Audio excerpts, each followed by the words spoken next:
നമസ്കാരം, ഞാൻ ശശികുമാർ തിരുമുല്ലവരം. ഇതെൻ്റെ 219ാമത്തെ എപ്പിസോഡാണ്.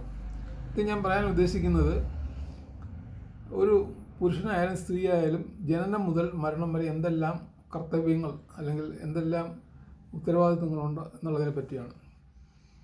അപ്പോൾ എൻ്റെ ടൈറ്റിൽ ഇതാണ്: duties of men and women from birth to death. ഇതാണ് എൻ്റെ ടൈറ്റിൽ. അപ്പോൾ നമ്മൾ ഒന്നാമതായിട്ട് പറഞ്ഞിരിക്കുന്നത്, ആണായാലും പെണ്ണായാലും ശിശുവായിട്ടാണല്ലോ ജനിച്ച് വലുതായി വരുന്നത്. അപ്പം ആദ്യമായിട്ട് ഒരു സ്വന്തം കാലിൽ നിൽക്കത്തക്കവണ്ണമുള്ള പ്രായപൂർത്തിയായി വരുന്ന പുരുഷനായാലും സ്ത്രീയായാലും ചെയ്യേണ്ട ആദ്യത്തെ കടമയെന്ന് പറയുന്നത് അവരുടെ അച്ഛനമ്മമാരെ സംരക്ഷിക്കുക എന്നുള്ളതാണ് ആദ്യത്തെ കടമ. രണ്ടാമത്തെ കടമയെന്ന് പറയുന്നത് വിദ്യാഭ്യാസമെല്ലാം പൂർത്തിയായി കാര്യങ്ങളൊക്കെ ഒരു വിവാഹം കഴിച്ചെന്നിരിക്കട്ടെ, ആ വിവാഹം കഴിക്കുമ്പോൾ അവരുടെ ഉത്തരവാദിത്വം എന്ന് പറയുന്നത് ഭാര്യയും മക്കളെയും നോക്കുക എന്നുള്ളതാണ്. അവരെ നല്ല രീതിയിൽ സംരക്ഷിക്കുക. ഇതാണ് പിന്നെ രണ്ടാമത്തെ ഉത്തരവാദിത്തമായിട്ട് പറയുന്നത്. അതുപോലെ തന്നെ എല്ലാവർക്കും രാജ്യത്തെ സേവിക്കാനായിട്ട് പറ്റത്തില്ല. കാരണം എല്ലാവർക്കും മിലിറ്ററിയിലെങ്കിലും പോകാൻ പറ്റത്തില്ലല്ലോ. അപ്പോൾ മിലിറ്ററി പോകുന്നവർ അവരുടെ രാജ്യത്തെ സേവിക്കുന്നത് രണ്ടാമത്തെ കർത്തവ്യമായിട്ട് പറയുന്നുണ്ട്. പിന്നെ സഹജീവികൾക്ക് വേണ്ട എല്ലാ സഹകരണങ്ങളൊക്കെ ചെയ്യുക. സ്വന്തം കാര്യം മാത്രം നോക്കി ജീവിക്കാതെ മറ്റുള്ളവർക്ക് സാമൂഹികമായിട്ടുള്ള സേവനങ്ങൾ ചെയ്യുക. ഇതും ഒരു പുരുഷൻ്റെ ആയാലും സ്ത്രീയുടെ ആയാലും മൂന്നാമത്തെ കർത്തവ്യമായിട്ട് പറയുന്നുണ്ട്.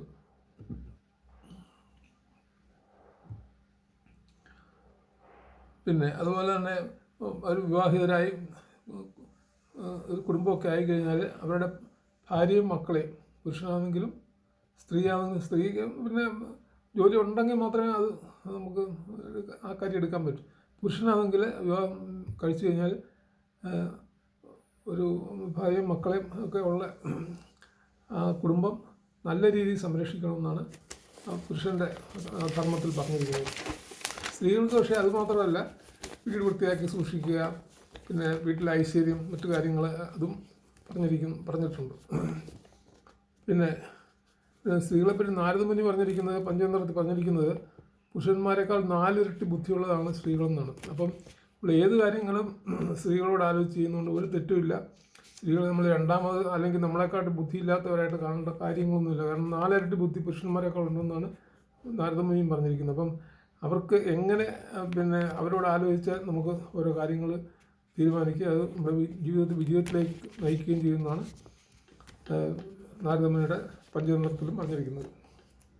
അതുപോലെ തന്നെ ധനം കൈകാര്യം ചെയ്യാൻ സ്ത്രീകളെ കഴിഞ്ഞ് വേറെ ആരുമില്ലെന്ന് പറഞ്ഞത്. അതായത് ധനം അവരെ ഏൽപ്പിച്ചു കഴിഞ്ഞാൽ അവരെല്ലാ തരത്തിലും അത് നല്ല രീതിയിൽ വേണ്ടുന്ന രീതിയിൽ ചെയ്യും.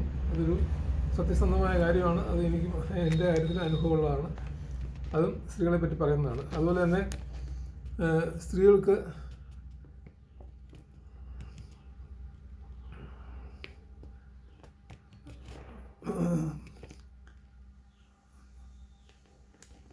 ബുദ്ധി പറഞ്ഞ 4 ഇരട്ടി ബുദ്ധിയുണ്ടെന്ന് പറഞ്ഞ് ധൈര്യം, പിന്നെ അതുപോലെ തന്നെ ഐശ്വര്യം. വീടിൻ്റെ ഐശ്വര്യം എന്ന് പറഞ്ഞ സ്ത്രീകളാണെന്ന് എല്ലാവരും സമ്മതിക്കുന്ന ഒരു കാര്യം. അത് വീട് വൃത്തിയായിട്ട് സൂക്ഷിക്കുകയും അതുപോലെ തന്നെ എല്ലാ കാര്യങ്ങളും പിന്നെ നോക്കുകയും ഭംഗിയായിട്ട് സാമ്പത്തികം കൈകാര്യം ചെയ്യുകയൊക്കെ ചെയ്ത് കഴിഞ്ഞാൽ വീട്ടിൽ എന്തായാലും സ്വാഭാവികമായിട്ട് തന്നെ ഐശ്വര്യം വരും.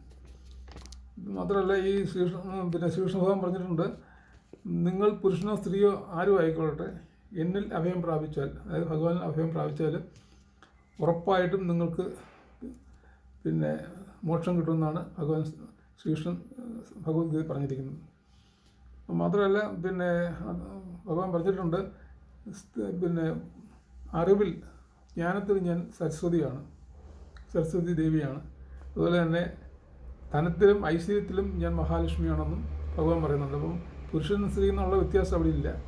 ഭഗവാൻ തന്നെയാണ് സരസ്വതി ദേവിയായും മഹാലക്ഷ്മിയായിട്ടും എല്ലാം പറ്റുന്നത്.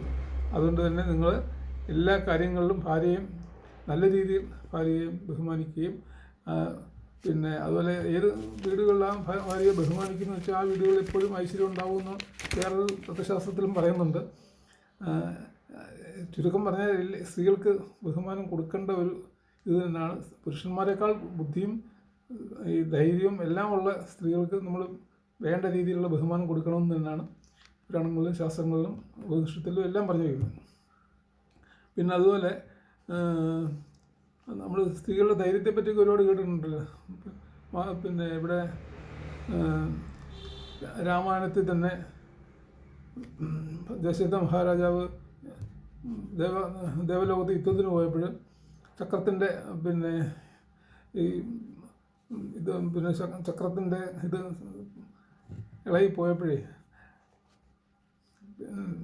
കൈകേയി ദേവിയാണ് കൈ വെച്ചിട്ട് ആ ചക്രത്തിൻ്റെ ആ ഒരു ഊരിത്തെറിച്ച് പോകാതെ നോക്കിയതും അങ്ങനെ അങ്ങനെ ദശരഥ മഹാരാജാവിൻ്റെ ജീവൻ രക്ഷിച്ചത് കൈകേയി ദേവിയാണെന്ന് അതിനകത്ത് രാമായണത്തിൽ പറയുന്നുണ്ട്. അതുപോലെ സ്ത്രീകൾക്ക് ഒരുപാട് ഇടത്ത് നമ്മൾ തന്നെ റാണി ലക്ഷ്മിഭായി അങ്ങനെയുള്ള ഒരുപാട് സ്ത്രീകളുടെ ധൈര്യത്തെപ്പറ്റി പറയാനുള്ള ഒരുപാട് ചരിത്രത്തിൽ ഒരുപാട് കാര്യങ്ങൾ ഉണ്ട്. എല്ലാം നിസ്സാര ഭയത്തിൽ അതൊന്നും ഞാനിവിടെ പറയുന്നില്ല. എന്നാലും പറഞ്ഞു വന്നത് ഇതാണ്, എല്ലാത്തിലും സ്ത്രീകൾക്ക് നമ്മൾ ബഹുമാനവും ആദരവും കൊടുത്താൽ അത് നമ്മളുടെ ഒരു ജീവിതത്തിൽ എപ്പോഴും നമുക്ക് നല്ലതേ ഉണ്ടാകത്തുള്ളൂ എന്നാണ് ഭഗവത്ഗീതയിലും ഭഗവാനും പറഞ്ഞിരിക്കുന്നത്. ഇത്രയേ ഉള്ളൂ തൽക്കാലം പറയാൻ. നന്ദി, നമസ്കാരം.